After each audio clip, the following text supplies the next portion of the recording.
Primera de Pedro, capítulo 1, versículo 2. Seguimos en la serie que hemos estado tratando acerca del Espíritu Santo. Hemos visto hasta hoy 4 temas. Este es el 5º tema que vamos a ver. Y hemos aprendido que, hermano, si en la obra de la regeneración, la iluminación y el bautismo, el Espíritu Santo no lo hace, pues no podemos verdaderamente ser cristianos. Y hoy llegamos a otro tema muy importante para nosotros como cristianos, que es la santificación del Espíritu Santo. Amén. Primera de Pedro, capítulo 1, versículo 2. ¿Lo tiene? Dice así la palabra de Dios, en el nombre del Padre, del Hijo y del Espíritu Santo. Elegidos según la presciencia de Dios Padre en santificación del Espíritu, para obedecer y ser rociados por la sangre de Jesucristo. Gracia y paz os sean multiplicadas. Incline su rostro y vamos a orar y vamos a pedirle al Señor que le hable a nuestras vidas. Padre que estás en los cielos, te damos amén y amén. ¿Puedes repetir después de mí? Ser de bendición en donde quiera que estemos. Es el propósito de Dios por el cual nacimos. Gloria al Señor. El resumen de esta enseñanza dice así: la santificación es una obra progresiva de Dios y del hombre que nos lleva a estar cada vez más libres del pecado y que seamos más semejantes a Cristo en nuestra vida real. Esto es la santificación. Es una obra progresiva de Dios y del hombre que nos lleva a estar cada vez más libres del pecado y que seamos más semejantes a Cristo en nuestra vida real. La santificación es algo que todos nosotros somos llamados a practicar en nuestra vida. Debemos de vivir en santidad de la misma manera que en el nuevo nacimiento no hay posibilidad de nacer de nuevo sin el Espíritu Santo, pues tampoco no se puede vivir en santidad sin el Espíritu Santo. Por mucho que nos esforcemos, que lo intentemos, que luchemos, si el Espíritu Santo no obra en nuestras vidas, no vamos a poder santificarnos. Tal vez vamos a trabajar un tiempo, vamos a esforzarnos por hacer cosas, nuestras propias obras, en nuestras propias fuerzas, nuestras propias manos, pero sin el Espíritu Santo, la obra de santificación no va a ser constante en nuestra vida, no va a ser regular, no va a ser progresiva, no va a ir hacia arriba cada vez creciendo, sino que muchas veces va menguando. Escuche esto, la santidad no es algo que se tiene hoy día y mañana no. No es algo que, bueno, hoy día entonces yo voy a vivir en santidad, pero mañana no, mañana creo que no voy a poder. No, la santidad es algo que es progresivo. De la misma manera que la salvación es en un momento, la justificación es instantánea, la santificación es progresiva. Y vamos siendo santificados cada vez más en nuestra vida cristiana. Ahora, cuando hablamos de santidad, hay 2 conceptos. La palabra santidad viene del original, que significa separado o apartado. En primer lugar, hay una santidad posicional. Hemos sido separados para Dios, separados del mundo para Dios, y eso es en un momento. Somos separados para Dios. Pero también es un proceso de santificación, o sea, la santificación va avanzando, es progresiva. Ahora, yo quiero que nos preguntemos en esta mañana, cada uno de nosotros, ¿soy más santo que el año pasado? ¿He crecido en santidad? ¿Hemos hecho morir más la carne? ¿Nos parecemos más a Jesús? ¿Somos más humildes, mansos, amamos más a los enemigos? ¿Hemos obedecido más a Dios? ¿Estamos luchando más con el pecado y estamos completamente igual que el año pasado? Son preguntas que debemos hacernos. Sin el Espíritu Santo no podemos crecer en santidad, pero si el Espíritu Santo mora en nosotros, hermano, no nos dejará igual que la semana pasada, o que el mes pasado, o que el año pasado. Y vamos a ver entonces 2 aspectos importantes en este día. En primer lugar, vamos a ver el llamado de Dios a ser santos. Vivir en santidad no es un llamado religioso de la iglesia. No es algo que se inventó la iglesia cristiana, católica romana, los judíos, los musulmanes. El vivir en santidad, el llamado a la santidad es algo bíblico. Es un llamado de Dios. Dios es santo y quiere un pueblo santo. No hay más vuelta de hoja. Las cosas son así de sencillas. Dios es santo, su iglesia debe de ser santa. Dios es santo, sus hijos deben de ser santos.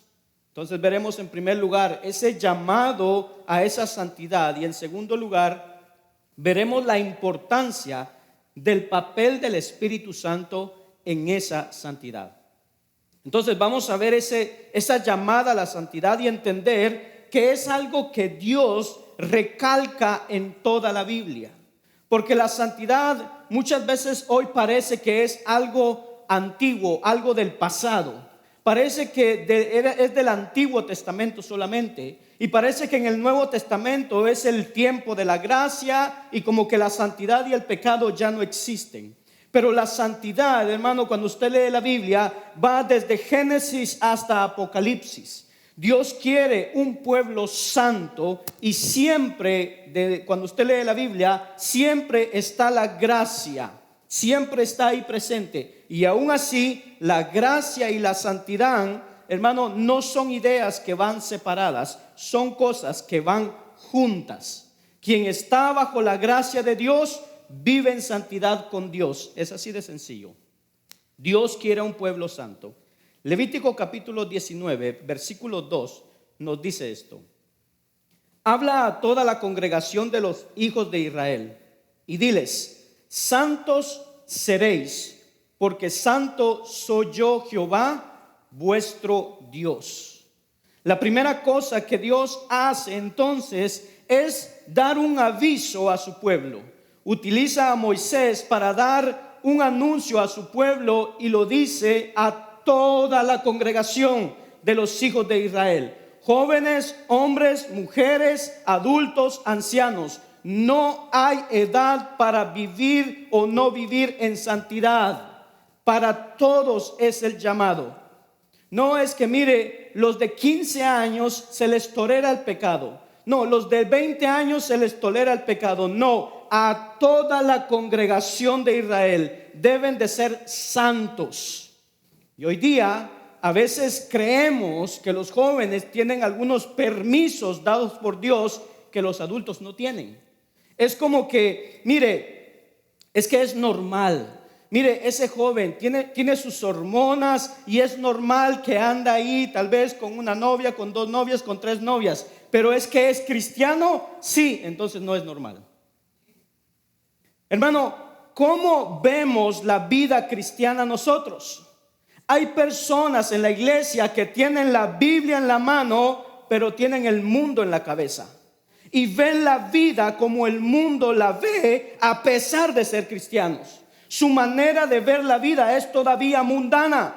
Y creen que los jóvenes hay que tolerarle las cosas, pero la Biblia no tolera cosas. Dios no tolera las cosas. Si eres un joven de Dios, no vas a andar en fornicación, no se tolera la masturbación, no se tolera que ande en pornografía, y mucho menos que justifiquemos el pecado de nuestros hijos diciendo: es que es joven, está en la edad.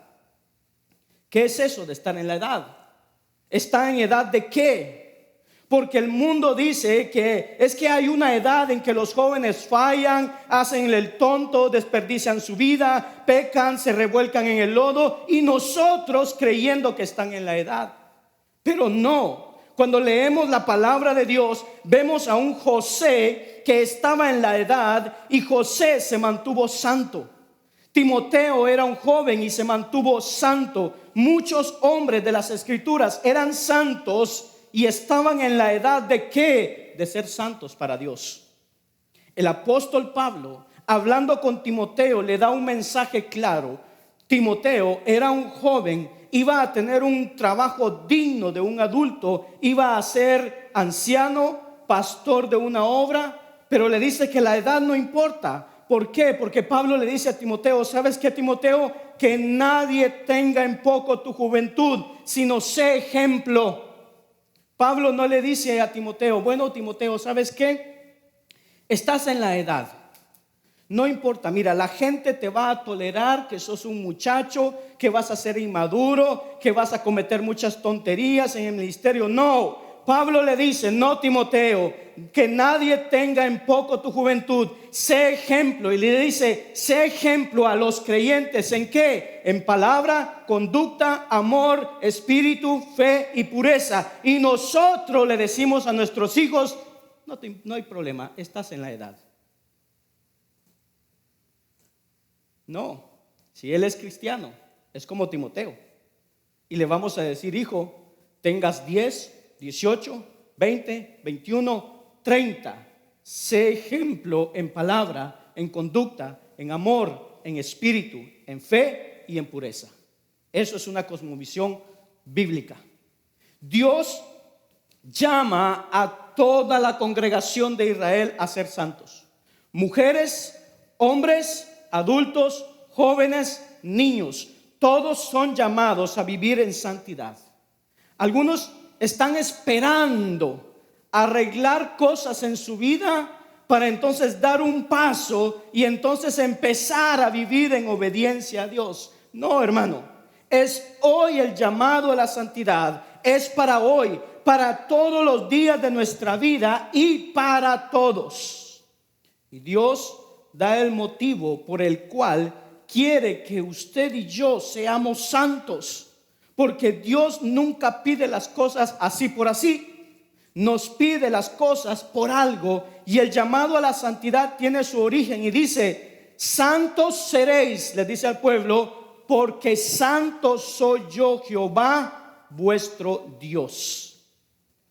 Dios está diciendo que debemos de ser santos por un motivo principal: porque yo, vuestro Dios, soy vuestro Dios y soy santo. Si nuestro Dios, oiga bien, si nuestro Dios fuera Dionisio, diría: ¿saben qué? Hagan orgías, fiestas, porque yo soy el Dios de la fiesta, del vino, de la lujuria. Si Diana fuera nuestra diosa, Diana diría: ¿saben qué? Prostitúyanse, den rienda suelta a las pasiones, porque yo soy Afrodita, soy la reina del placer, la reina de la fertilidad. Pero nosotros, cada uno de nosotros, somos hijos de un Dios santo. Entonces nuestro Dios no nos pide lujuria, placeres, deleites, nos pide santidad.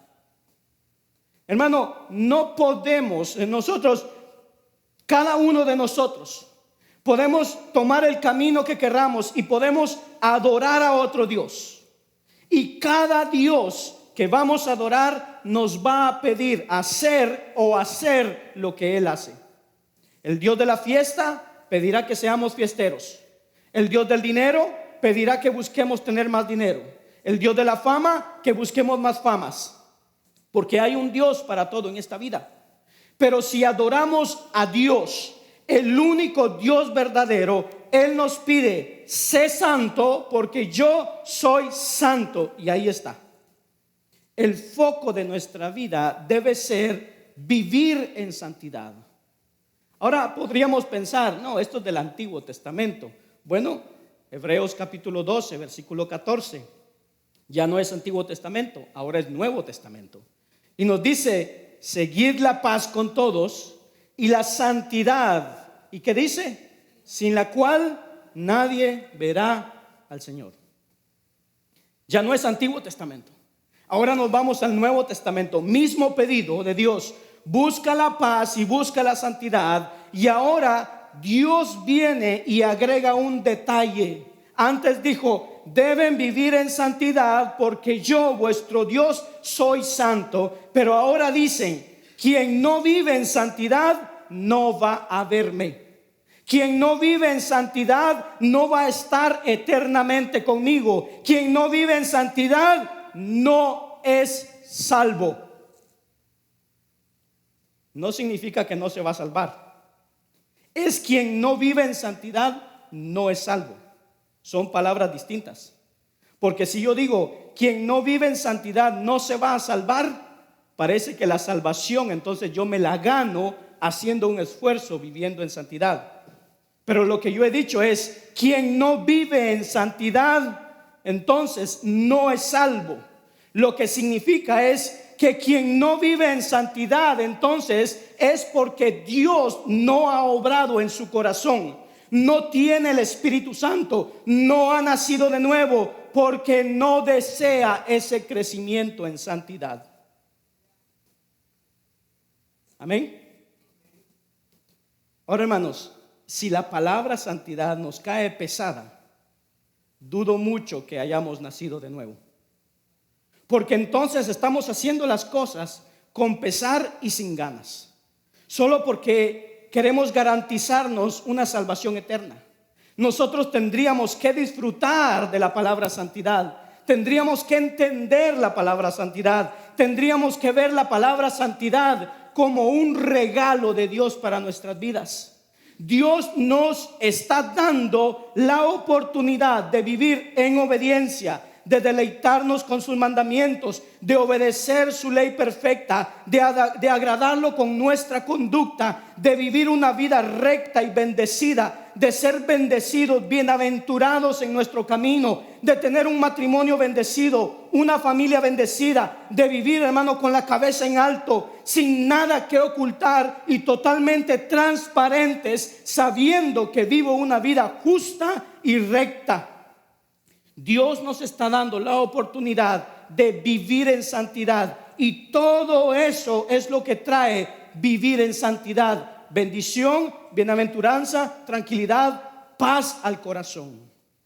La santidad no es un peso, es un regalo de Dios. Y a veces da la sensación que nosotros como cristianos somos muchas veces como los adolescentes, que cuando los padres les dicen que tienen que estudiar, y ellos van a estudiar, y entonces ven el estudio como una carga, ven a sus padres como alguien que está encima de ellos, que los está obligando a hacer algo que es aburrido, en vez de jugar más con el Nintendo, con la consola, en vez de estar tal vez más tiempo en la computadora, en vez de estar más con el teléfono, de salir más a fiesta. No, tengo a mi papá diciéndome que estudie. Pero el problema, escuche, es que esos jóvenes que desobedecen y dejan los estudios y dicen: papá, no quiero estudiar, no quiero, solo quiero ir a trabajar. Hermano, al final solo trabajan de cualquier cosa. Y esos jóvenes un día van a tener 30, 35, 40 años y tendrán hijos y les van a decir: estudia, porque yo no quise obedecer a mi papá. Si nosotros vemos los mandamientos de Dios como una carga y no los vemos como algo beneficioso, que luchamos contra ellos, hermano, pagaremos las consecuencias de eso. Los mandamientos de Dios son para nuestro bien, son para nuestra bendición, no son para nuestra condenación, sino que nos van a traer cosas buenas a nuestras vidas. Dios ha dicho que debemos de vivir en santidad porque Él es santo, y Dios ha dicho que debemos de buscar la santidad, sin la cual nadie lo puede ver.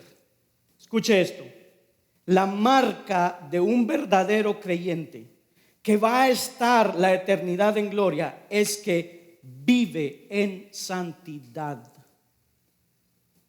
Hermano, yo no lo juzgo, yo no juzgo su vida, pero la Biblia sí nos juzga. Y la Biblia nos va a decir cómo está nuestra vida delante de Dios y si realmente somos salvos. Hay personas que dicen: yo amo a Dios, yo le canto a Dios, tengo un privilegio, yo estoy aquí en la casa de Dios, solo tengo una pequeña lucha con la pornografía, con la masturbación, el alcohol y la bebida. Alguien que ha nacido de nuevo no puede ser esclavo del pecado, de ningún pecado. Puede caer, pero no puede practicarlo. Y muchas veces lo que vivimos es una religión falsa de nuestro cristianismo. Lo que sí es verdad es que la santidad se puede llevar a extremos equivocados como el legalismo.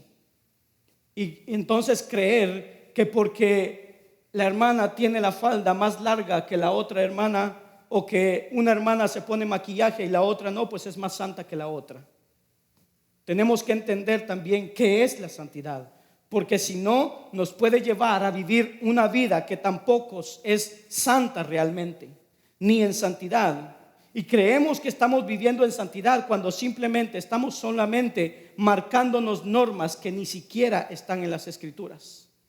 Éxodo capítulo 19, versículo 4 al 6 nos dice: vosotros visteis lo que hice a los egipcios y cómo os tomé sobre las águilas y os he traído a mí. Ahora pues, si diereis oído a mi voz y guardareis mi pacto, vosotros seréis mi especial tesoro sobre todos los pueblos, porque mía es toda la tierra. Versículo 6, ponga atención. Y vosotros me seréis un reino de sacerdotes y gente santa. Estas son las palabras que dirás a los hijos de Israel. Otra vez lo mismo.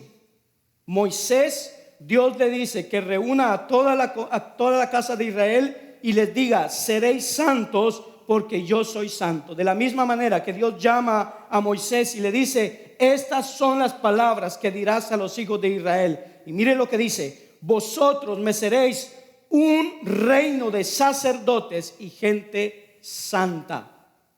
El pueblo de Dios, otra vez llamado a ser santo. Y volvemos a lo mismo. No, es que esto parece que es el Antiguo Testamento, no es para nosotros, pero es que cuando vamos al Nuevo Testamento leemos palabras muy parecidas en Pedro capítulo 2 versículo 9. Dice: mas vosotros sois linaje escogido, real sacerdocio, nación santa, pueblo adquirido por Dios, para que anunciéis las virtudes de aquel que os llamó de las tinieblas a su luz admirable. En Éxodo llama al pueblo: son sacerdotes y nación santa. En 1 Pedro 2:9 los llama linaje escogido, real sacerdocio y nación santa. ¿Sabe qué aprendo de esto? Que en Éxodo, a quien le habla Moisés en Éxodo, es el Israel físico, la nación que ha salido de Egipto. Pero en 1 Pedro somos los creyentes, los que hemos conocido a Jesús, judíos y gentiles, la iglesia. ¿Qué le pide a Israel? Que sea el sacerdocio y una nación santa. ¿Qué le pide a la iglesia? Que sea real sacerdocio y una nación santa. ¿No será porque Dios tiene un solo pueblo y no tiene dos? Con cosas diferentes, promesas diferentes, historias diferentes, sino que Dios siempre llama a un solo pueblo a ser real sacerdocio y nación santa. Ese pueblo que salió de Egipto es el pueblo de Dios, y ese pueblo que ha conocido a Jesús es el pueblo de Dios. Dios tiene un pueblo y ese pueblo es de sacerdotes y nación santa. Está hablando con los hijos de Dios, con nosotros que hemos creído en Cristo. En aquel tiempo el pueblo había salido de Egipto, es el pueblo de Dios. Y el pueblo de Dios, hermano, hoy día, ya sea judío, gentil, ya sea etíope o coreano, ya sea europeo o asiático, si ha creído en Cristo, es llamado a ser sacerdote y una nación santa. Hermanos, hoy estamos presentando la iglesia al mundo de una manera cada vez más mundana. No sé si ha escuchado estas frases que son muy típicas de los falsos maestros diciendo: tenemos que adaptarnos al mundo para ganar al mundo. Eso dice que tiene que ser la iglesia. No, la iglesia tiene que adaptarse al mundo para ganar al mundo. ¿Qué quiere el mundo? Hoy quiere luces de colores, humos, ambientes modernos. ¿Qué le vamos a dar a la iglesia? Eso que quiere el mundo. Sillas cómodas de cine que parezcan teatro. Vamos a darle eso. Hermano, no me extrañaría que dentro de poco en las sillas de las iglesias nos pongan para tener apoyavasos, como en el cine, para tomarnos nuestra Coca-Cola durante el culto. Porque de verdad estamos haciendo una adaptación cada vez más mundana de la iglesia. Y no tengo nada en contra de que la iglesia sea moderna. Creo que los tiempos avanzan y la iglesia se puede adaptar a cosas que no son pecaminosas. Pero creo que estamos corriendo el peligro de estar perdiendo la esencia de ser una iglesia. ¿Se ha dado cuenta usted de la iglesia católica a lo largo de la historia? ¿Cómo son sus catedrales? ¿Ve usted dentro de la iglesia católica muchas luces? ¿Ve usted que ponen humo o que salen bailando ahí con cosas extrañas? O cuando usted entra o cuando ha entrado en una iglesia católica, se nota que es una iglesia católica. Usted ve sus imágenes, ve las piedras, ve su sitio antiguo, no hay mucho audio, no usan, algunos ni siquiera usan micrófonos, no usan instrumentos. Uno entra en una iglesia católica y sabe que está en una iglesia católica. A la hora del sermón, hermano, todos calladitos, escuchando. Y aquí muchas veces se oye el teléfono, platican, salen, sacan sus dulces, están machicando chicles, hermano, todo. Las iglesias de los mormones siempre suelen ser la misma estructura. Ahora, ¿se imagina usted? Ponga a andar su imaginación. ¿Se imagina usted en una mezquita musulmana que entre el imán en medio de humo, en medio de luces, saltando, brincando y todos gritando: ¡Viva Alá! ¡Viva Alá! No me imagino eso. ¿Se imagina al pueblo judío en una sinagoga, hermano, poniendo luces de colores, plataformas, bailes, show? No me imagino eso. Pero el único pueblo que con el paso de los años se está adaptando cada vez al mundo es la iglesia evangélica. Ojo, y nos llenamos la boca diciendo que los demás son todas sectas y nosotros tenemos la verdad. Hermano, da miedo a dónde estamos llegando como iglesia. No digo que la iglesia evangélica no esté en la verdad, pero lo que puedo asegurar, hermano, con la mano en la palabra de Dios, es que dentro de la iglesia evangélica hay una iglesia que se está desviando del camino. Que hay una iglesia que se está manteniendo firme, pero hay una iglesia que se está adaptando al mundo sin miedo, sin frenos, y eso asusta. ¿A dónde vamos a llegar? No es que Dios mira el corazón. Bueno, mira predicadores con tirantes, con shorts, con pantalón corto, en chanclas, con aretes, todo modernos, bien tatuados. No, es que Dios mira el corazón. Y entonces nos encontramos con cantantes de grupos de música con imágenes cada vez más extravagantes. No es que Dios mira el corazón. No, hermano, modernizarse está bien, pero estamos corriendo el peligro de perder la esencia de ser una iglesia. Hermano, no sé usted, pero cuando yo voy al cine, quiero llegar y saber que yo estoy en el cine. Cuando voy a la casa de mi madre, quiero llegar y saber que estoy en la casa de mi madre.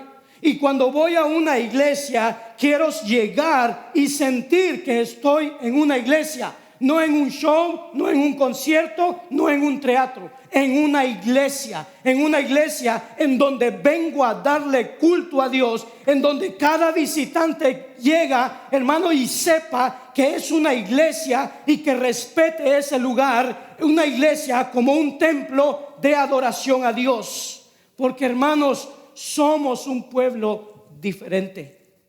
Somos un pueblo diferente. Y hoy en día le queremos hacer creer a las personas que somos como ellos, que vemos la vida como ellos, que lo único que cambia es que nosotros creemos en Dios. Y no, somos diferentes, no somos como el mundo. El ser, ¿sabe? El que nosotros seamos cada vez más como el mundo es lo que está provocando que el mundo no aborrezca la iglesia, sino que se sienta cómodo estar dentro de la iglesia. Hoy el mundo se siente cómodo en la iglesia. Hermano, si usted, oiga bien, si usted trae un invitado a la iglesia que no conoce a Dios, que no ama a Dios, que no cree en el evangelio llega a la iglesia y se siente cómodo en sus delitos y pecados, hay un problema en la iglesia. Hay un problema. Pastor, yo a veces quiero llevar invitados a la iglesia, pero yo quiero que no se sientan mal, porque entonces después no van a querer volver. Pues si quiere, puedo hacer que se sientan bien, pero no le garantizo que se salven. Porque primero se van a tener que sentir mal con sus pecados. Primero se van a tener que sentir mal sabiendo que están enemistados con Dios, que están insultando a Dios con su vida, que están en rebeldía contra Dios, que se van a tener que sentir mal, y que si no se arrepienten de sus pecados y creen en el evangelio, no van a ser salvos. Podemos tener una iglesia que haga sentir bien al impío, pero no creo que eso sea lo que Dios quiere. Hermanos, la iglesia es un sitio en donde los santos, oiga bien, ¿cuántos son santos aquí? Uy, ahora casi no mucho, ¿verdad? ¿Cuántos son santos aquí?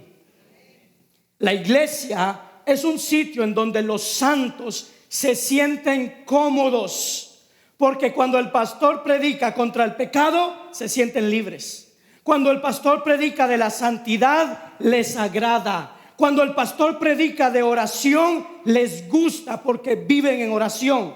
Pero la iglesia debe ser un sitio en donde el impío se siente incómodo, porque la misma palabra dice que el impío no se sostendrá en el juicio ni en la congregación de los justos. Porque pensamos diferentes, somos diferentes, vemos la vida diferente. Había una canción muy antigua, no sé cuánto la escucharon, que decía: somos el pueblo de Dios, somos un pueblo especial, llamados, y el problema es que ya no lo parecemos, que ya no lo somos. Hermanos, los creyentes, oiga, deberían ser las personas referentes en esta tierra para todo. La familia modelo, el matrimonio modelo, el trabajador ejemplar, los hombres ejemplares, las mujeres ejemplares de conducta, de actitud, de temperamento, y no lo somos. Somos llamados a ser santos. Ahora, mire lo que nos dice Jesús en Mateo 5:48. Dice: sed pues vosotros, ¿qué dice? A ver, ¿qué dice? Perfectos, como vuestro Padre que está en los cielos es perfecto. Antes había dicho: sed santos porque yo soy santo.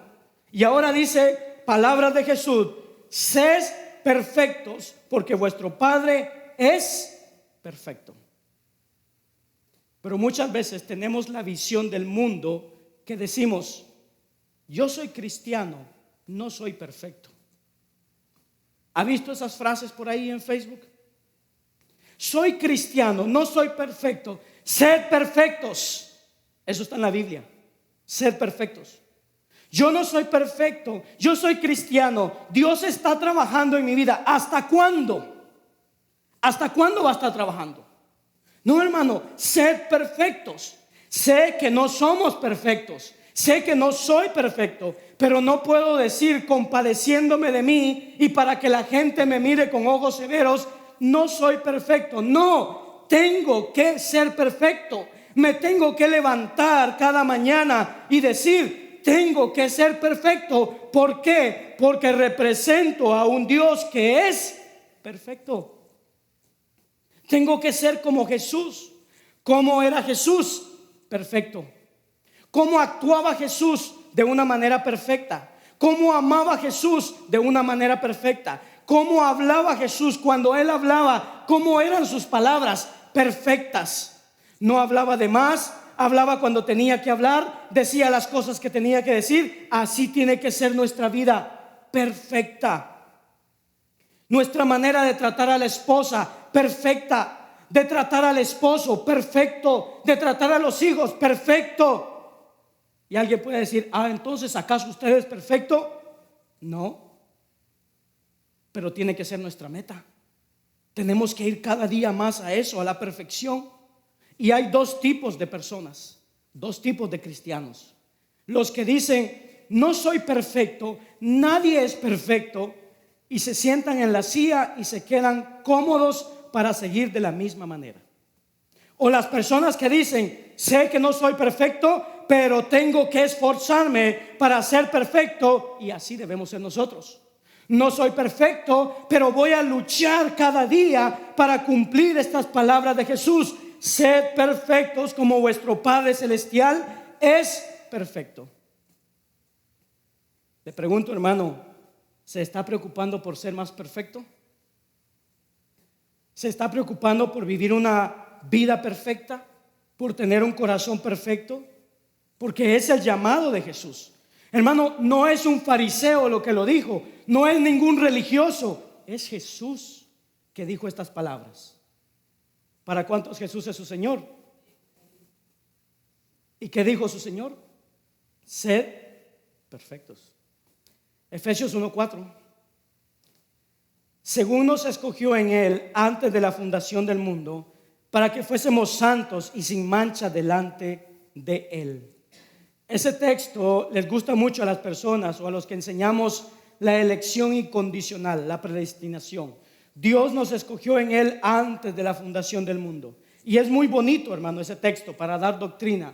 Pero ese versículo tiene una coma, no termina ahí.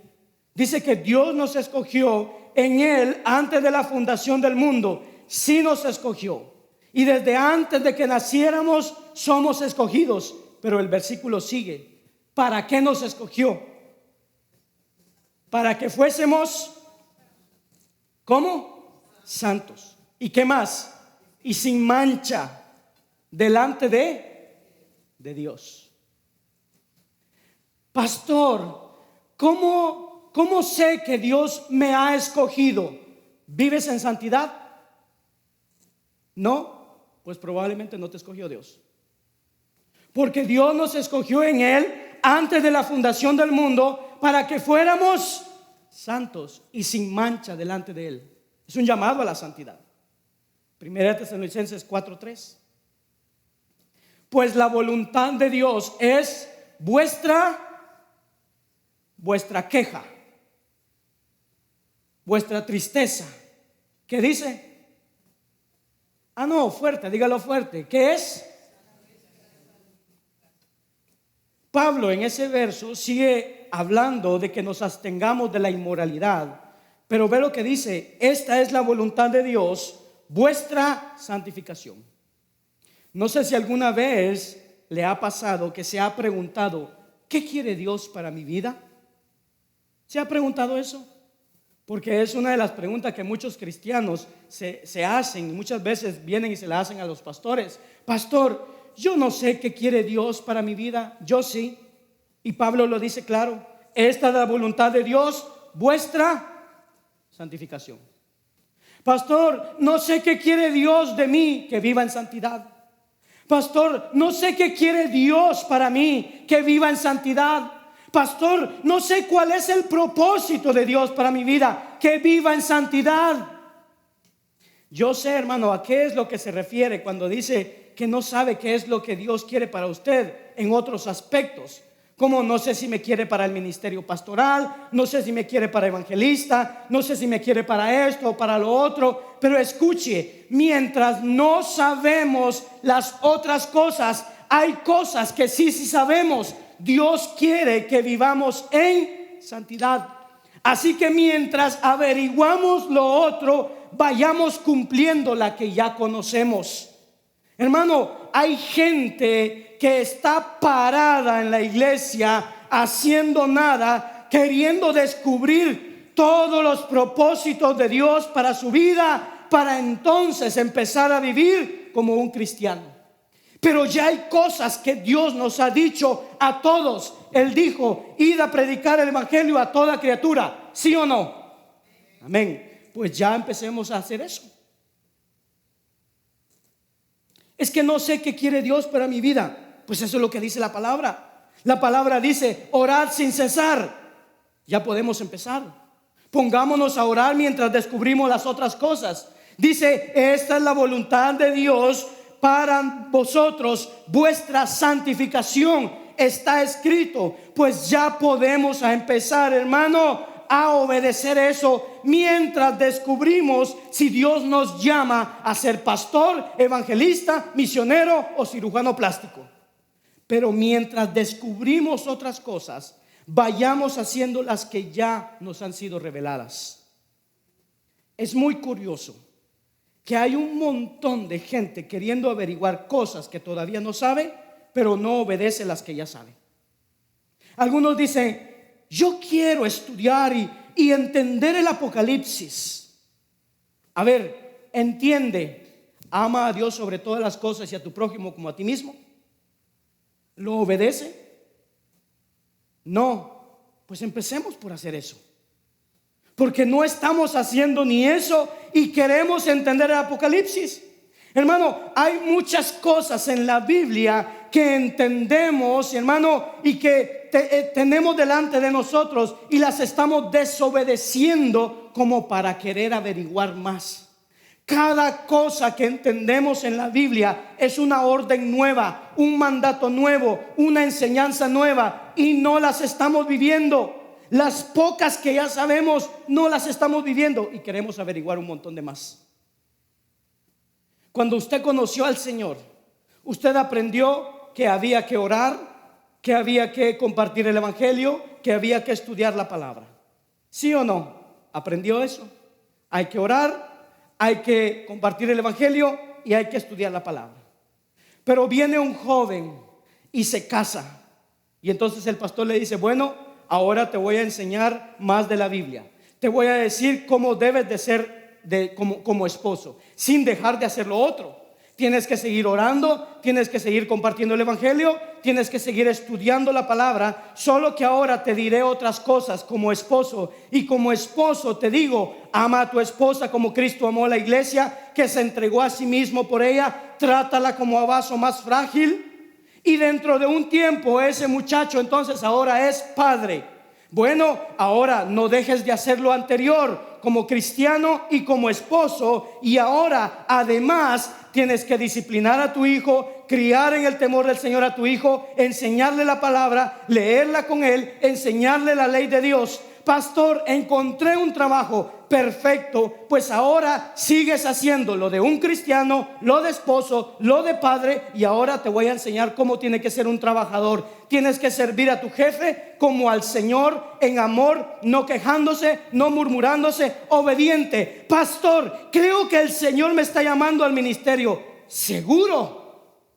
Si con lo que tenemos que hacer no lo cumplimos y ahora quieres venir a predicar. Y hay muchos, la parte de esposo no la están haciendo, la parte de padre no la están haciendo, de trabajador no la están haciendo, la del cristiano básico no la están haciendo, y encima vienen con la cara dura a decir: pastor, yo quiero predicar, yo quiero ser un siervo.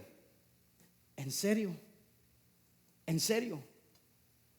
Porque sepan que ser un siervo del Señor es más consagrado, más entregado, menos tiempo libre, menos horas libres, menos horas de sueño, más horas de estudio, más horas de oración, la vida de personas a tus espaldas, consejería, auxilio, ayuda, renunciar a diversiones, y no haces lo otro y quieres hacer esto. Vamos a empezar por el principio. Arregla tu vida como cristiano. Empieza a leer, a orar y a compartir el evangelio. ¿Ya lo haces? Listo, arréglalo de esposo, ama a tu esposa. Ya lo haces, listo, arréglalo de padre, guía a tus hijos. Listo, bueno, ahora arréglalo de trabajador. Y luego nos planteamos servir al Señor, porque eso es lo que pasa muchas veces dentro de las iglesias. Estamos poniendo a servir a cualquiera, y solo tenemos malos padres sirviendo al Señor, malos esposos sirviendo al Señor, malos cristianos sirviendo al Señor, que no son ejemplo para nadie en la congregación. Un diácono, un servidor, un pastor debe ser alguien que cuando usted lo mire y deba servirle, hermano, esa persona como referente para su propia vida. Es una carga estar aquí adelante. La voluntad de Dios en nuestra santificación. Y si hoy la gente que predica mucho acerca de la gracia y no menciona el pecado, hermano, hay un problema, porque esto es palabra de Dios. Llegamos a la parte que nos compete. Tenemos un llamado a vivir en santidad, pero necesitamos al Espíritu Santo. Sin el Espíritu Santo no podemos ser buenos padres, buenos esposos, buenos cristianos, buenos pastores, buenos diáconos. Sin el Espíritu Santo somos un fracaso. Si Él no hace la obra, si Él no nos ayuda, si Él no nos fortalece, si Él no nos capacita, no lo podemos hacer. Segunda de Tesalonicenses 2:13 dice: pero nosotros debemos dar siempre gracias a Dios respecto a vosotros, hermanos amados por el Señor, de que Dios nos haya escogido desde el principio para salvación, mediante la santificación por el Espíritu y la fe en la verdad. Dios nos ha escogido desde el principio para salvación, dice, mediante la santificación por el Espíritu. Escuche esto: la marca de nuestra salvación es nuestra santificación por el Espíritu. Si nosotros estamos caminando en esa santificación, es una marca de que somos salvos.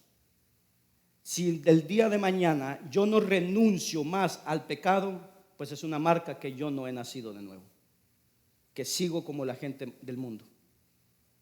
El Espíritu Santo nos ha santificado, nos ha separado, nos ha sacado de las tinieblas, nos ha llevado a la luz y está obrando en nuestras vidas y en nuestros corazones. ¿Para qué? Para que crezcamos y crezcamos en santidad. Salmo 51, 10, 12. Este salmo, a pesar de ser un salmo de alguien que tenía el corazón muy dolorido, muy quebrantado, un corazón que está sufriendo, este salmo describe a David después de estar pagando las consecuencias de su pecado con Betsabé. David, usted mira que está perdiendo el trono, está perdiendo incluso, dice él, la salvación, el gozo de su salvación, está perdiendo muchas cosas. Y David escribe este salmo y es una oración de verdad, pero en esa oración es donde David, hermano, se presenta delante de Dios como un pecador sucio.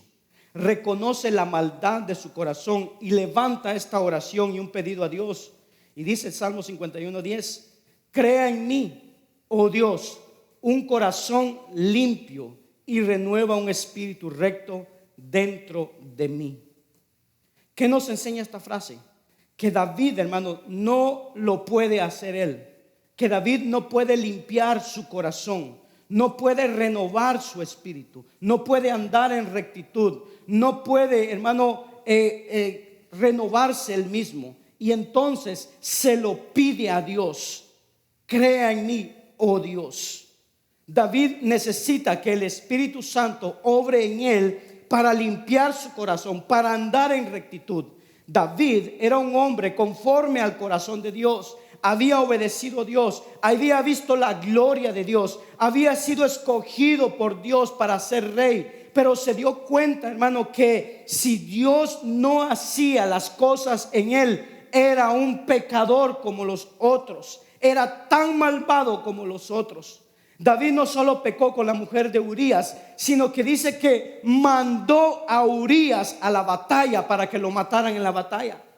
David se dio cuenta que, hermano, a pesar de ser un hombre conforme al corazón de Dios, había maldad en su corazón y necesitaba que Dios obrara en él, y entonces le pide esto a Dios. Yo creo, hermano, que esa oración la podríamos todos nosotros grabar o imprimir ese versículo y ponerlo en el espejo, para que cada mañana, antes de que nosotros salgamos para el trabajo, la escuela, donde quiera que vayamos, leamos eso y le pidamos sinceramente a Dios: Señor, dame un corazón limpio y renueva un espíritu recto dentro de mí. Cada día necesitamos que Dios haga eso. Cada día necesitamos que Dios obre de esa manera en nuestros corazones.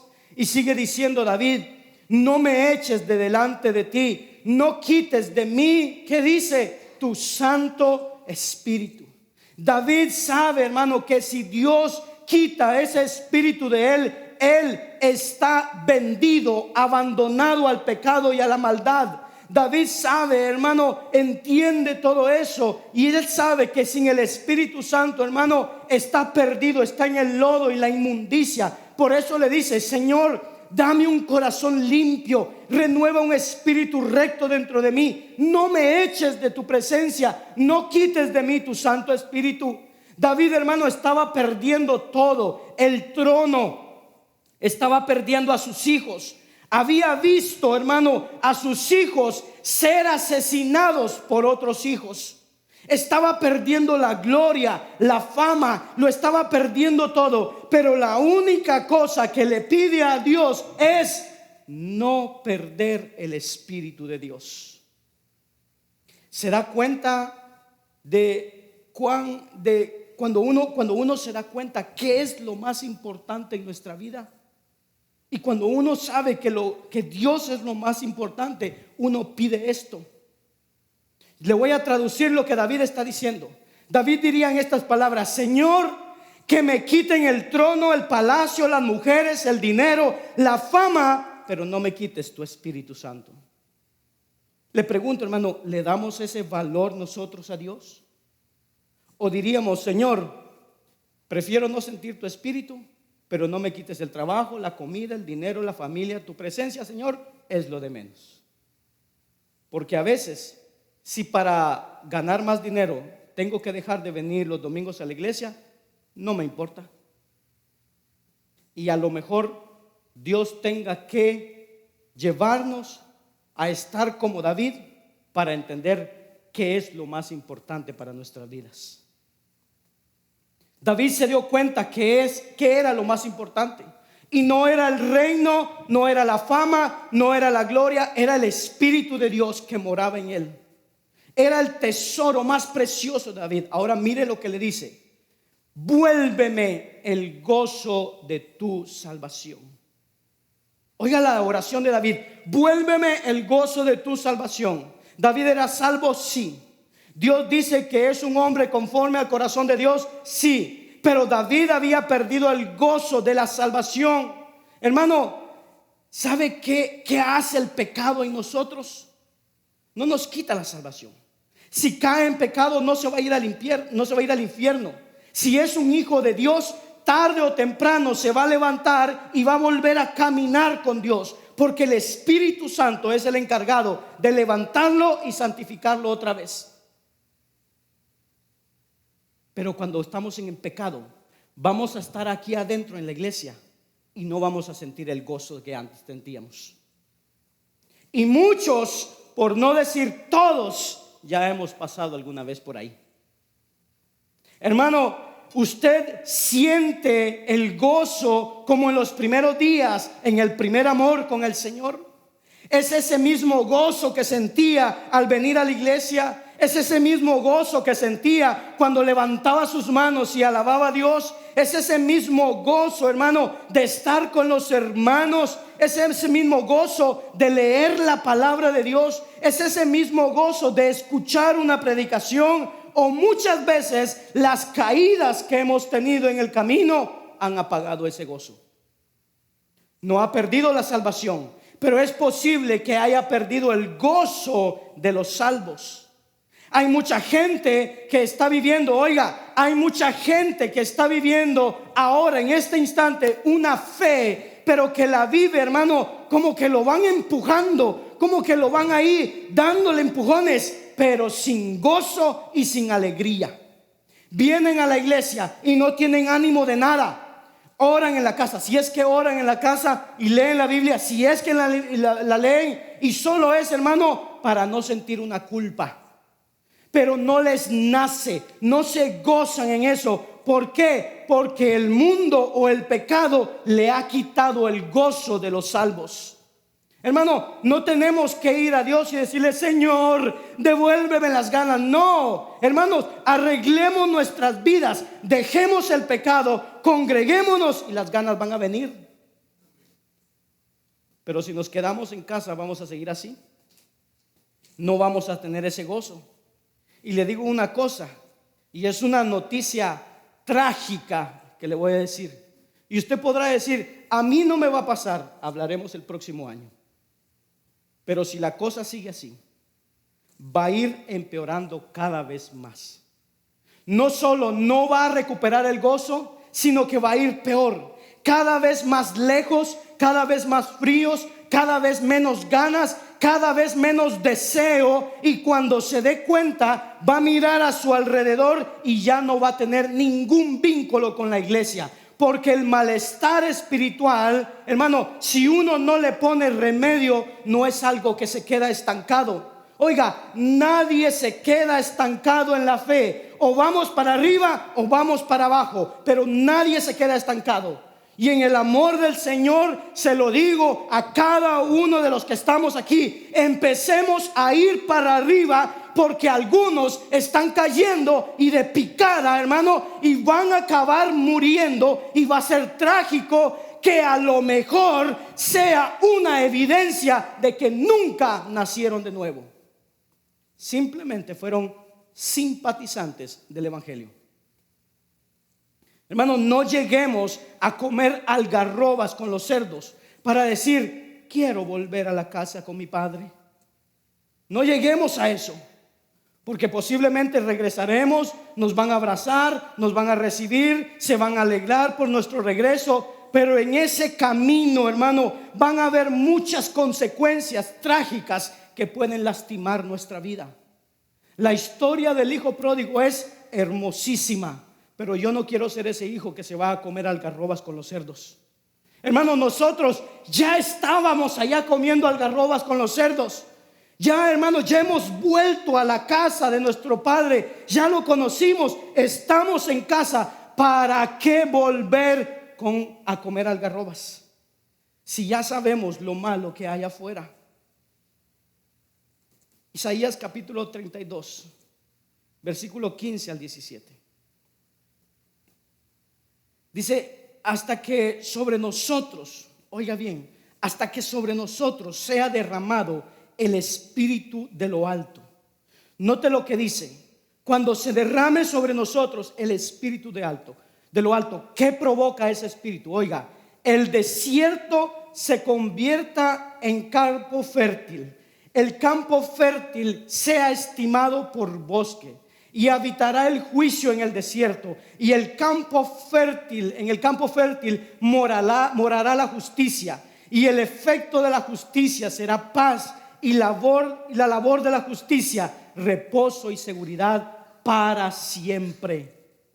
Oiga, todo lo que trae el Espíritu a nuestra vida. El Espíritu trae abundancia, trae gozo, trae un manantial, trae un río de agua viva que va a fluir de nosotros. Eso es lo que trae el Espíritu a nuestras vidas. Hermano, Jesús dice que es el agua viva que vamos a beber y no vamos a volver a tener sed. Pero una vez que somos cristianos, una vez que hemos nacido de nuevo, una vez que tenemos al Espíritu Santo, esa misma agua que hay en Jesús va a brotar en nosotros también, y nosotros nos volvemos agua para los demás. Hermano, en nosotros tiene que haber un manantial del Espíritu que fluye: gozo, paz, riqueza espiritual, bendición, bienaventuranza, amor, tranquilidad, mansedumbre, alegría. Vemos la vida y somos felices, sentimos gozo a pesar de las circunstancias, tenemos paz, hermano, a pesar de las tormentas, porque cuando el Espíritu Santo llega, trae todas esas cosas a nuestras vidas y somos diferentes. Hay cristianos que muchas veces le dicen a la gente: ¿sabes? Jesús te va a dar paz, y no como el mundo la da. Es una paz que sobrepasa todo entendimiento. Pero la pregunta será: ¿es que la tenemos esa paz nosotros? Porque cuando discutimos con el esposo, ¿tiene esa paz? Cuando pelea con la esposa, ¿tiene esa paz? Cuando pelea con los hijos, ¿tiene esa paz? Cuando llega la deuda, ¿tiene esa paz? Cuando llega, hermano, la enfermedad, el problema, ¿tiene esa paz? ¿Por qué muchas veces le ofrecemos a la gente algo que no tenemos? La gente no cree lo que decimos porque no lo ve en nosotros como lo vivimos. Cuando yo le diga a la gente: sabes, Dios te va a dar paz, y me pregunten: ¿y cómo lo sabes? Pues sabes, estoy en un problema muy grave. ¿Me ves tranquilo o desesperado? Tranquilo, porque tengo esa paz. Hermano, no sé lo que va a pasar, cómo pueda terminar, si bien o mal. Lo que sé es que Dios sabe cómo va a terminar y eso me basta. Y a lo mejor, hermano, lo que pasa no me gusta, pero yo sé que su voluntad es buena, agradable y perfecta. Y eso me basta. Hoy queremos darle al mundo cosas que no tenemos.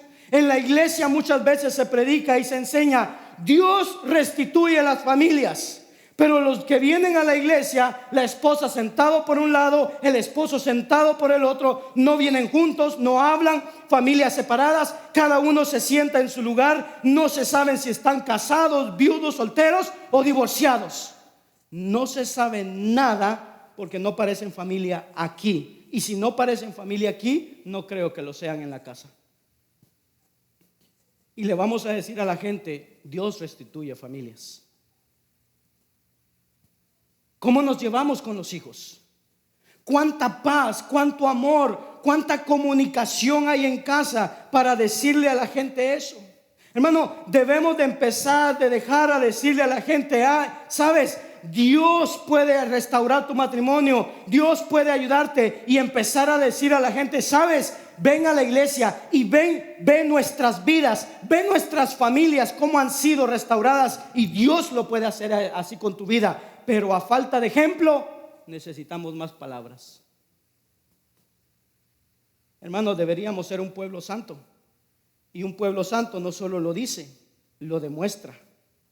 Pero cuando nos santificamos, entonces glorificamos mucho más, lo exaltamos mucho más a Dios. Cuando tenemos vidas espirituales mediocres y medio muertas, ¿cómo le vamos a dar gloria a Dios en eso? Hay gente que dice: no, porque es que en mi debilidad es donde Él se glorifica. No, Él se glorifica cuando nos levanta de la debilidad, no cuando vivimos en la debilidad. No hemos entendido el versículo si creemos que vivir débil glorifica a Dios.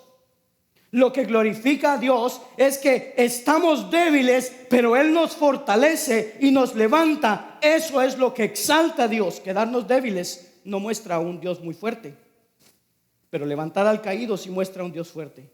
Dios quiere ser glorificado en nuestra debilidad, quiere levantarnos. 1 Corintios 6:11 dice: y esto erais algunos, mas ya habéis sido lavados, ya habéis sido santificados, ya habéis sido justificados en el nombre del Señor Jesús y por el Espíritu de nuestro Dios. Cuando nosotros vivíamos en pecado, cuando éramos esclavos del pecado, dice que fuimos rescatados por Cristo y ahora fuimos lavados, santificados, fuimos justificados en el nombre de Jesús y por el Espíritu de nuestro Señor Jesucristo. Romanos 8:13, mire lo que nos dice: porque si vivís conforme a la carne, moriréis. ¿Cuál es el destino de los que viven conforme a la carne? Morir. Es sencillo.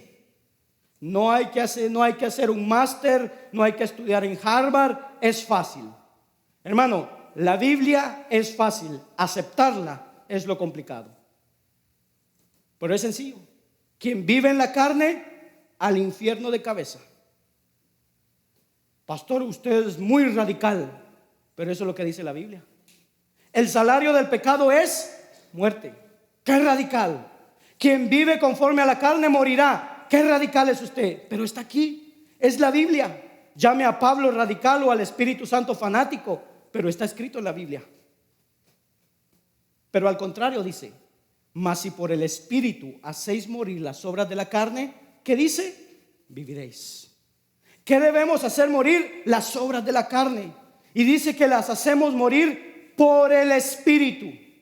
Entonces, ¿quién es el necesario para hacer morir las obras de la carne? El Espíritu. Pero ¿quién tiene que hacerlas morir? Nosotros.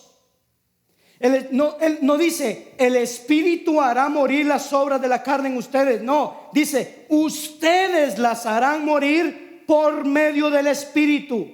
Eso es lo bonito de Dios, que los dos vamos en la pelea. Los dos vamos juntos. Él es el que me da la fuerza, Él es el que me capacita, Él es el que se llevará la gloria. Pero hijo, tienes que esforzarte. Pastor, yo soy muy orgulloso. A ver, ¿ha ayunado un mes por ese orgullo? ¿No? ¿Una semana? No. Pues entonces no esperemos que Dios nos quite el orgullo mañana. Él lo va a arrancar a través del Espíritu Santo, pero tenemos que hacer nuestra parte. Hoy hay gente que le está diciendo a Dios: Señor, cámbiame, Señor. No quiero ser una mujer tan soberbia. No quiero ser una mujer tan de mal carácter. Hazme sumisa. Pues hermana, ayune, ore 6 horas seguidas, deje el celular, deje el Facebook, deje las redes sociales un mes, y cada tiempo libre que tenga, ore por su corazón. Ay, pastor, muy duro. Pues no lo haga, pero entonces no pida cambios. Porque si yo me siento con usted en este momento y le digo: hermano, en los 2 últimos años he engordado 30 kilos y no puedo adelgazar, ¿qué me va a decir usted? ¿Me va a decir que me opere, que tome pastillas para adelgazar? ¿O me va a decir que coma sano, que deje las frituras, la pasta, la hamburguesa, que haga un poquito más de deporte, pastor, menos redes sociales y vaya a caminar un poquito? ¿Sí me diría eso? ¿Sí? Y si todo eso lo hago, terminaré el 2024 más delgado, más bonito de lo que soy, mejor salud, y no voy a llorar sintiéndome mal por estar así, sabiendo que es mi culpa, que estoy así porque es mi culpa. De la misma manera, hermano, paremos de venir llorándole a Dios, diciéndole: ay, Señor, sigo igual de mala, sigo igual de orgulloso, sigo igual de soberbio, cuando no hemos hecho el mínimo esfuerzo de buscar a Dios. De la misma manera que para lo físico hay que comer sano y hacer ejercicio, para el espíritu hay que comer palabra, hay que hacer ayuno, hay que orar, hay que congregarse. Pero no vengamos diciéndole que no podemos, que estamos fríos, que estamos estancados, si no movemos ni un dedo para arreglar nuestra situación. Ay, pastor, usted no anima mucho. No, hermano, yo no soy un motivador. Yo no me he hecho un canal en YouTube como Daniel Aviv para motivar a la gente. Yo no le voy a decir: no ande con enanos mentales, anda con gigantes espirituales. No, hermano, arrepiente de tu pecado, ora, ayuna, congrégate, que eso es lo que hay que hacer. Y les duele. Pero hermano, la realidad es que no queremos cambiar. Y a veces con Dios venimos delante de Dios y con lágrimas de cocodrilo: Señor, quiero cambiar, pero no puedo. ¿En serio no puedes? ¿Qué has hecho? Hermano, lo vamos a hacer por el Espíritu. Él nos va a fortalecer, Él nos va a dar la capacidad, porque el más interesado en que nosotros cambiemos es Él, para la gloria de Dios. Dice: mas si por el Espíritu hacéis morir las obras de la carne, viviréis. Debemos hacerlas morir, debemos luchar contra la carne, debemos luchar contra el pecado. Ayer alimentamos bien la carne, ¿verdad? ¿Cuántos comieron bien ayer? Carne asada, pollo asado. ¿Qué más comieron? Chuletas. ¿Qué más comieron? Y hoy en la mañana desayunamos bien, ¿verdad? Huevitos, frijolitos, cafecito, todo eso, ¿verdad que sí? Pero ¿cuántos ayunamos en esta mañana? ¿Cuántos nos levantamos esta mañana y oramos antes de venir a la casa del Señor? ¿Cuántos nos levantamos esta mañana y agarramos nuestra Biblia para saber qué es lo que Dios quiere hablarme en este día? No. Estamos empachados en la carne y anoréxicos en el espíritu. Y vamos por el 8º mes del 2024 y seguimos raquíticos espiritualmente. Primera de Tesalonicenses 4, 7, 8. Y esto quiero que lo leamos todos juntos. Primera de Tesalonicenses 4, 7 y 8. Leámoslos todos juntos. Dice así: 1, 2, 3. Pues no nos ha llamado Dios a inmundicia, sino a santificación. Así que el que desecha esto no desecha a hombre, sino a Dios, que también nos dio su Espíritu. ¿Entendió ese texto? ¿A qué nos ha llamado Dios? A santificación. Pero mire lo que dice el verso 8. Así que el que desecha esto, no desecha a hombre, sino desecha a Dios. Así que cuando nosotros no queremos vivir en santidad y queremos seguir pecando, hablando malas palabras, emborrachándonos, hermano, en la pornografía, en la masturbación, en tantas cosas de eso, pues simplemente estamos desechando a Dios, haciéndole un lado. Quien rechaza la santidad rechaza a Dios y rechaza lo que Dios le ha dado, su Espíritu Santo, y no va a poder vivir en santidad. Michelle. 2 Corintios 3:18 dice: por tanto, nosotros todos, mirando a cara descubierta como en un espejo la gloria del Señor, somos transformados de gloria en gloria en la misma imagen, como por el Espíritu del Señor. Estamos siendo transformados por el Espíritu y estamos siendo transformados de gloria en gloria. Ese versículo nos encanta mucho a nosotros. Siempre ha dicho usted, hermano, ¿cómo está? Yo voy de gloria en gloria, de victoria en victoria. ¿Sí ha dicho eso? ¿Verdad que sí? ¿Sabe que ese versículo tiene que ver con dejar el pecado? ¿Tiene que ver con ir buscando la santidad? Pero siempre lo usamos. Es que yo voy a empezar una empresa, un negocio por ahí, y yo voy a ir de victoria en victoria, de gloria en gloria. Tengo un problema en la familia, pero yo voy a ir de gloria en gloria, de victoria en victoria. Y lo que hacen es no estudiar la Biblia y tomar versículos bíblicos y usarlos para lo que me da la gana. Cuando la Biblia dice que cuando vamos nosotros de gloria en gloria, cuando la Biblia dice que vamos de victoria en victoria, la Biblia se está refiriendo que vamos creciendo a la imagen de Cristo. Vamos venciendo el pecado, vamos creciendo en santidad. A eso se está refiriendo. Porque para nosotros en esta tierra no hay victoria más grande que la victoria contra la carne. Porque ¿de qué nos sirve tener éxito en los negocios y fracasamos en el pecado? Nosotros somos transformados, somos llamados a ir de gloria en gloria, de victoria en victoria. Es crecer en santidad a la imagen de Cristo. Estamos siendo transformados, es algo constante. Estamos siendo, es algo que está pasando y tiene que seguir pasando y se tiene que notar. Filipenses 1:6 dice: estando persuadido en esto, que el que comenzó en vosotros la buena obra la perfeccionará hasta el día de Jesucristo. Hermano, este año 2024 ha sido perfeccionado en su vida.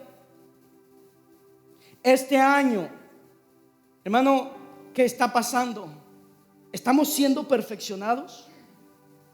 Porque Pablo dice: el que empezó la buena obra la va perfeccionando.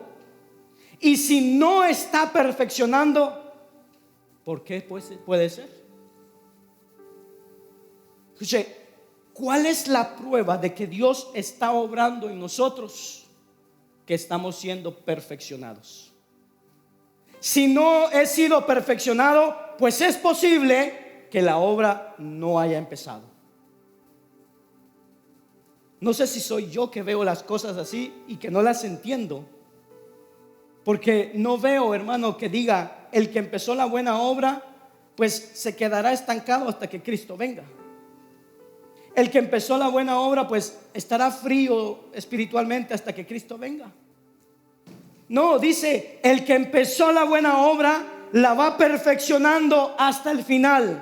2024 deberíamos ser más santos y más como Jesús que el 2023. Y 2025 deberíamos ser más como Jesús que el 2024. Y 2026 y 2027 hasta que nos vayamos con Dios o Él venga a buscarnos. Gálatas 5, 22, 23. Mas el fruto del Espíritu es amor, gozo, paz, paciencia, benignidad, bondad, fe, mansedumbre, templanza. Contra tales cosas no hay ley. Escuche bien, el fruto del Espíritu es amor, gozo, paz. Y sigue, es el fruto del Espíritu. Si yo tengo el Espíritu, debo tener el fruto. Y aquí cada uno se está analizando, hermano. Pregúntese, ¿tengo más amor? ¿Tengo gozo? ¿Tengo paz, paciencia, bondad, benignidad, mansedumbre, templanza? Porque es el fruto del Espíritu. Y si no lo tengo, entonces no tenemos el Espíritu. Es sencillo, 1 más 1, 2. Hermano, y no estoy aquí como juez que estoy condenando. Yo estoy entre todos ustedes. Esta palabra es para todos. No piense que es mía para ustedes, es para todos. Yo tengo que bajarme de este púlpito hoy y camino a mi casa. Tengo que reflexionar en todo lo que hemos dicho y también analizarme y arrepentirme si es falta que me arrepienta. Empezar a hacer morir las obras de la carne que tengo, ayunar más, orar más, analizarme si estoy siendo perfeccionado o no, analizar cómo está el fruto del Espíritu en mi vida y empezar a tomar decisiones, buscar más a Dios, pegarme más a Él. Pero debemos analizarnos. Romanos 8:1. Ahora pues, ninguna condenación hay para los que están, ¿qué dice? En Cristo Jesús. Qué bonito hasta ahí, ¿verdad? Está bonito este texto, precioso. Pero Pablo nos dice quiénes son los que están en Cristo Jesús. Y dice, los que no andan conforme a la carne, sino conforme. Otra vez, 1 más 1 igual 2. Si yo ando conforme a la carne, pues entonces no estoy en Cristo. Aunque esté en la iglesia, aunque cante las alabanzas, aunque memorice versículos, si estoy en la carne, no estoy en Cristo. Si no hay condenación para los que están en Cristo, y los que están en Cristo son los que están en el Espíritu, entonces si yo estoy en la carne y no estoy en Cristo, el resultado es que sí hay condenación. 1 más 1 más 1, pues 3. La Biblia es muy sencilla, pero es cruda.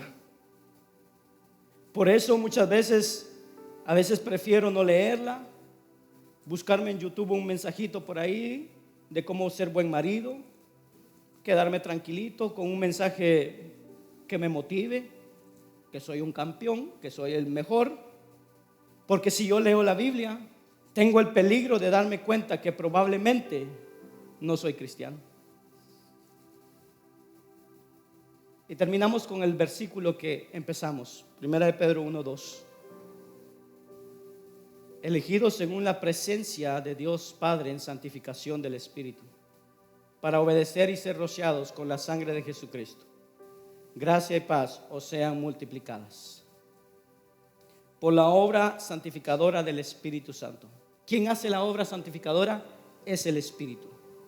Quien no anda en la carne, anda en el Espíritu, tiene el Espíritu y tiene el fruto del Espíritu.